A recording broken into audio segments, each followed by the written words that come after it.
গরম চপ মানে বুঝতেই পারছো নিশ্চয়ই স্পেশাল কোনো দিন। হ্যাঁ বন্ধুরা, নিশ্চয়ই স্পেশাল দিন। তো চলো তার আগে বলে দিই, আমি হচ্ছে মিত্রা চক্রবর্তী। সকাল সকাল তোমাদের মধ্যে ব্লগ ভিডিও নিয়ে চলে এলাম, স্নান টান সেরে একদম রেডি হয়ে। যেহেতু খইধারা আছে, খইধারাটা সবাই হয়তো জানবে না, ভাববে এটা আবার কি ভাই। তো এটা হচ্ছে একটি মজাদার খাবার। মানে পুজো তো মনসা পুজো হয়, আর মনসা পুজোর সাথে নানা রকম খাবার আইটেম হয়। এত ভালো লাগে, গোটা বছর আমরা কিন্তু অপেক্ষা করে বসে থাকি এই পুজোটার জন্য।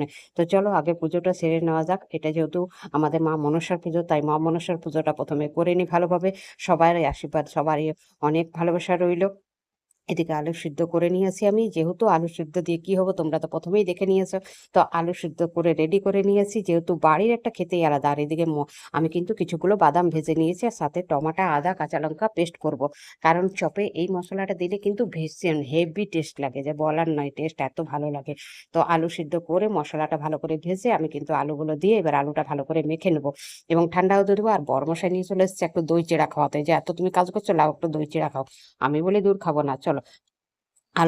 আলুটা রেডি করে নিয়েছি, আর আলুটা রেডি করার পর আমি দেখো বেসনটা মেখে নিয়েছি। আর বেসনটা মেখে আমি কিন্তু এভাবে চপগুলো ছেড়ে দিলাম কড়াইয়ে, কেমন ফুটছে দেখছো। আর কিন্তু একদম বেলুনের মতো ফুলে গেছে চপগুলা। তোমরা খাবে তো তাড়াতাড়ি চলে এসো। আর দেখো এক থালা আলুর চপ একদম রেডি করে রেখে দিয়েছি। আর এগুলো রেডি করে দিয়েছে কিন্তু আমার মেয়ে, বুঝেছো।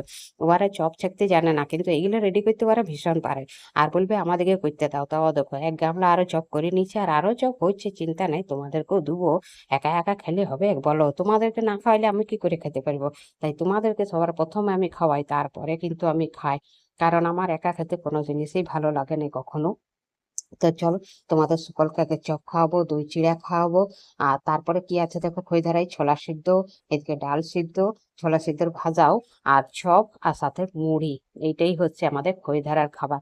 তোমরা ভাববে হয়তো যে খই ধারাটা কি ভাই, খই ধারাটা বিশাল একটা খাবারের, মানে বলার নাই। এটা সব জায়গায় নেই। আমি যেহেতু বাঁকুড়া ডিস্ট্রিক্টের বহুবটি, তাই কিন্তু বাঁকুড়া ডিস্ট্রিক্টে এটা বিখ্যাত। চলো আজকের মতো টাটা, সকলে ভালো থেকো, বাই।